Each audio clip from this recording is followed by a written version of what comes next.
Halo Mr. William dan teman-teman semuanya, sekarang kami akan mempresentasikan hasil kerja kelompok kami yang bertemakan keadilan sebagai penopang terwujudnya demokrasi dan HAM. Kelompok kami terdiri dari saya Heidi, ada Doni, Kaleb, Rahel, dan juga Kiva.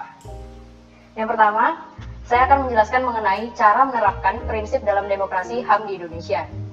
Jadi terdapat beberapa prinsip yang dapat menghubungkan keadilan, demokrasi, dan juga hak asasi manusia. Yang pertama adalah pengakuan terhadap kesetaraan. Jadi prinsip yang pertama ini artinya bahwa mengakui bahwa semua orang itu sama, memiliki harkat dan martabat yang setara dalam segala aspek, yaitu dalam aspek sosial maupun aspek hukum, sehingga semua orang ini berhak untuk memperoleh apa yang menjadi hak mereka masing-masing. Kesadaran akan adanya kesetaraan inilah yang akan mendorong lahirnya rasa toleransi dan juga kerjasama yang erat di antara masyarakat. Untuk bisa mengakui kesetaraan dalam masyarakat tuh harus terlebih dahulu tahu bahwa semua orang memiliki hak dan kewajiban yang sama serta harkat dan martabat yang harus dihormati. Dengan begitu, masyarakat Indonesia bisa mengakui adanya kesamaan hak satu sama lain dan juga bisa menerapkan demokrasi dan juga penegakan HAM yang ada di Indonesia. Yang kedua, ada prinsip kemerdekaan dan kebebasan atau freedom.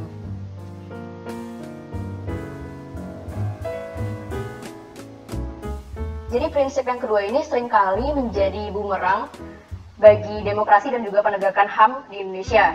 Karena dengan adanya prinsip ini, orang-orang menjadi merasa bahwa mereka itu bebas melakukan segala sesuatunya karena mereka merasa bahwa mereka itu memiliki kebebasan dan kemerdekaan di dalam diri mereka. Prinsip ini itu menjadi disalahartikan dan dipergunakan untuk menindas serta merampas kemerdekaan hak dan hak-hak dari sesama manusia. Sebenarnya prinsip ini itu bisa menegakkan demokrasi dan HAM di Indonesia jika ada penjelasan lebih lanjut mengenai apa yang dimaksud dengan kemerdekaan dan kebebasan dalam masyarakat sendiri. Walaupun ada prinsip ini, kita juga perlu mengingat bahwa terdapat juga hukum-hukum lain yang bisa menjaga hak dari seluruh masyarakat Indonesia. Oleh karena itu, prinsip ini harus dilakukan dengan bijaksana supaya kita bisa menerapkan demokrasi dan juga penegakan HAM. Terdapat salah satu contoh tokoh di dalam Alkitab yang berhasil menerapkan prinsip ini, yaitu adalah Salomo. Karena Salomo bisa memimpin dengan adil dan juga bijaksana oleh karena pimpinan Tuhan sesuai dengan prinsip kemerdekaan dan juga kebebasan ini. Jadi kita juga harus meminta atau memohon pemimpinan pada Tuhan supaya kita juga bisa melakukan prinsip ini di dalam kehidupan kita dengan masyarakat lainnya. Prinsip yang ketiga adalah kesadaran terhadap adanya kemajemukan dalam masyarakat. Indonesia adalah negara kepulauan dengan berbagai keragaman, mulai dari agama, ras, suku bangsa, bahasa, dan budaya. Oleh karena itu, masyarakat perlu memiliki kesadaran bahwa bangsa kita adalah bangsa yang majemuk. Masyarakat perlu mengetahui bahwa banyak sekali perbedaan yang dimiliki satu sama lain. Dari kesadaran itu, perlu dibangun rasa kebersamaan, saling menghormati, dan toleransi sehingga demokrasi dan HAM bisa berjalan dengan baik. Masyarakat juga perlu tahu bahwa keragaman ini dapat menjadi permasalahan tersendiri bagi bangsa kita jika tidak ada kesadaran akan keberagaman, rasa menghormati, dan toleransi antar masyarakat. Kesadaran akan keberagaman harus ada di dalam diri semua masyarakat, serta rasa penghargaan terhadap sesama manusia sebagai makhluk ciptaan Allah harus dipupuk. Prinsip yang keempat adalah prinsip kebebasan menyatakan pendapat dan penegakan HAM. Menurut Wikipedia, demokrasi adalah bentuk pemerintahan di mana semua warga negaranya memiliki hak setara dalam pengambilan keputusan yang dapat mengubah hidup mereka. Maka, sudah seharusnya negara kita menerapkan kebebasan menyatakan pendapat dalam berbangsa dan bernegara. Dengan adanya kebebasan menyatakan pendapat, salah satu hak masyarakat bisa ditegakkan, yaitu hak untuk bersuara. Kebebasan berpendapat ini juga berdampak baik bagi negara karena masyarakat dapat memilih pemimpin yang dianggap baik untuk memimpin negara kita dan masyarakat bisa menyampaikan kritik atau aspirasinya kepada pemerintah demi pembangunan bangsa ke arah yang lebih baik.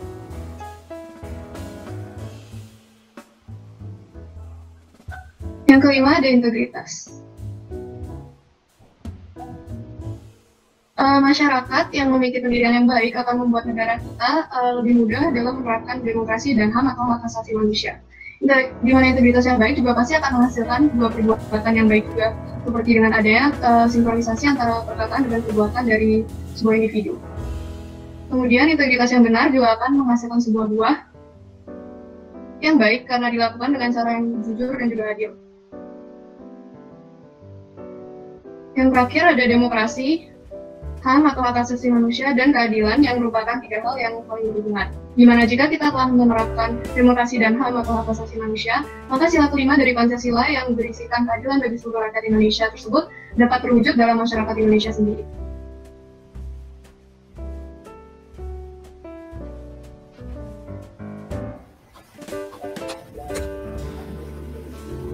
Selanjutnya saya akan menjelaskan. Nah, menurut kami keadilan, kesejahteraan, dan kemakmuran di Indonesia masih belum sepenuhnya terwujud. Yang pertama, karena masih banyak ditemui masyarakat yang hidup di bawah garis kemiskinan. Nah, di sini masih banyak ditemukan sejumlah pemukiman kumuh, pengamen, dan juga pengemis di Indonesia.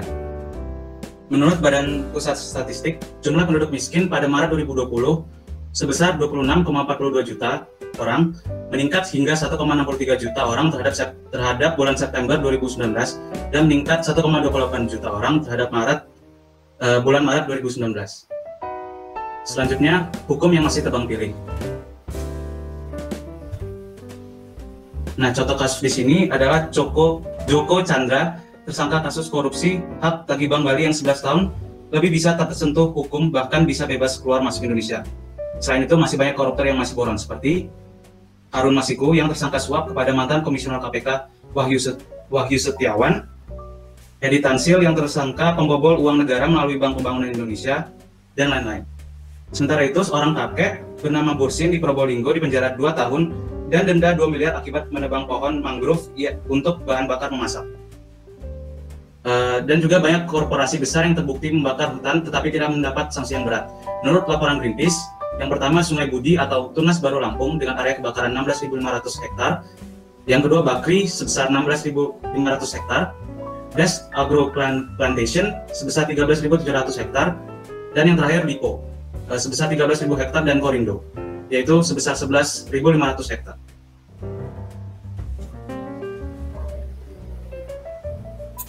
Alasan selanjutnya adalah kami melihat bahwa pembangunan di Indonesia masih belum merata. Pembangunan di Indonesia saat ini kami melihat bahwa pembangunan di Indonesia ini masih terfokus di area Jawa atau disebut dengan Jawa sentris.